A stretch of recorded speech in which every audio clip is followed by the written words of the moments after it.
As you know, our topic today is growth through innovation. So I'd like to ask you, what is the real link between innovation and growth? In my mind, innovation is essential for growth.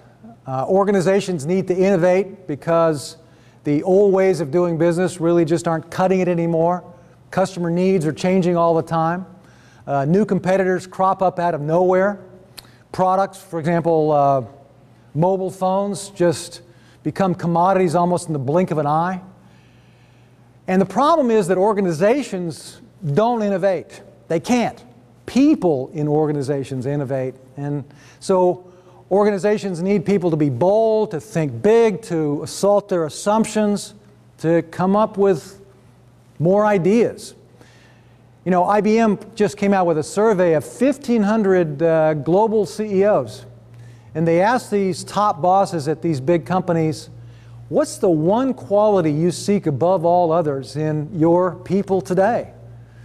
And the number one answer was creativity. There just isn't enough of it today. So how do you actually define innovation, and how do you distinguish it from creativity? Well, when you really boil it down, innovation is about coming up with ideas and bringing them to life. And so the coming up with ideas part, that's the creativity.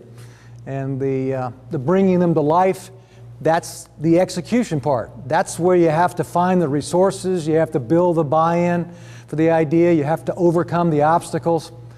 And so at SAP, if you happen to work in the HR department or in distribution or operations or development or sales or wherever, innovation is still coming up with ideas in your job and in your area of the company and bringing them to life. And when you think about it, everything SAP has accomplished really started with an idea in somebody's mind. And it grew into a better way of getting the job done, a new product, a new process, new strategy, whatever. But it all started in somebody's mind. What happens if you really don't feel very creative or innovative? What can you do? You know, far too many people still think that innovation and creativity are something that you're either born with or you're out of luck. Or they'll assume that innovation is somebody else's responsibility. And, you know, really, whether you write software, whether you design employee handbooks, whether you work in payroll, or even if you're the receptionist, you can still be creative and innovative in how you add value and how you do your everyday work. It's all about figuring out new ways to add value. It's figuring out how to do ordinary things in an extraordinary way. It's taking initiative. It's reaching out for help. It's getting feedback when you need it. The bottom line is that innovation is not something you do after you get your work done. It's how you approach your work. In your new book, Innovation is Everybody's Business, you interviewed people who are innovating outside of new products and technologies. What exactly did you find out by talking to these people? My team of researchers and I from the University of California, we went out and interviewed 43 managers and individual contributors, people whose peers had described them as being very effective at getting big, new, important projects done for their organization. And we basically just asked them, you know, what's your secret? And without fail, they all said, hey, I didn't start out knowing how to innovate. I developed these skills. You called these innovation skills, or I skills. Can you elaborate on exactly what they are? Sure. And let me start by posing a couple of questions to our audience out there. How good are you at brainstorming, at bringing people together for ideation? Well, that's an I skill that we call fortifying the idea factory.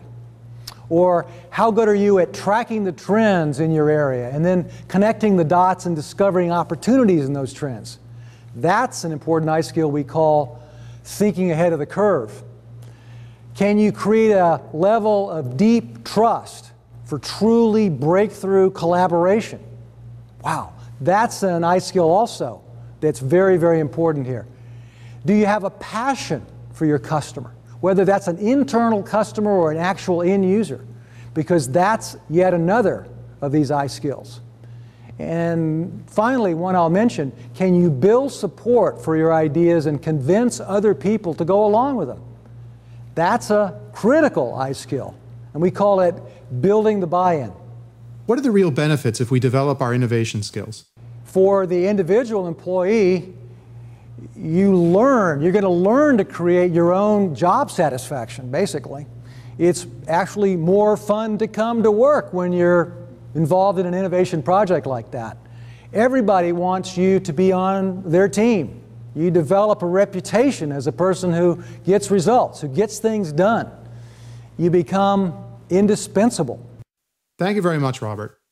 In closing, is there one tip you could give us to help drive growth through innovation? Master these I skills, because your ability to help SAP drive growth, to problem solve, to experiment, to seek out feedback, ignite ideas, motivate people, add value, is really going to give you a personal competitive advantage that can never be outsourced. So I truly believe it's the best career move you'll ever make. And remember, innovation is everybody's business.